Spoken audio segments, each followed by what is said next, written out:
Een hele goede morgen. Wat gaat er vandaag gebeuren?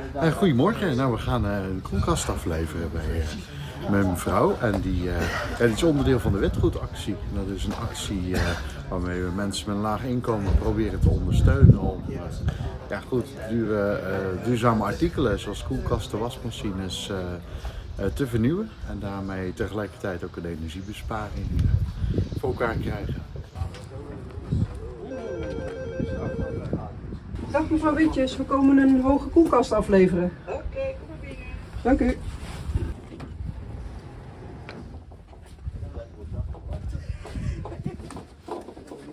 En hoe zijn die mensen geselecteerd? Die zijn vanuit onze databank geselecteerd. Het is nu nog een proef met 150 apparaten. En daarna willen we naar de hele doelgroep toe. En dan zullen we eerst even moeten kijken, eerst even moeten leren of dit allemaal goed gegaan is. Dus voor ons heel erg spannend en ook wel een heel mooi moment.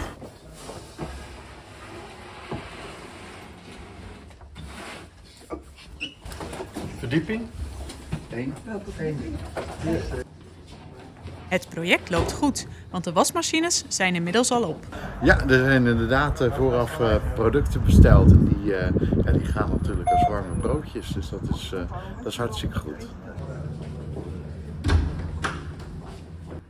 Goedemorgen. Goedemorgen.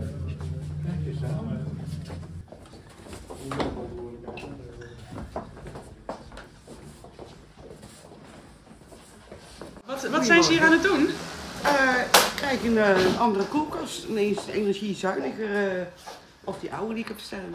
En heeft u de vorige al leeggehaald? Ja, zeker. Zeker. Dus die mogen ze zo weer meenemen? Die mogen ze meenemen, ja. Was het een zware exercitie? Ja, nou, dat valt wel mee, maar dit is er één, hè?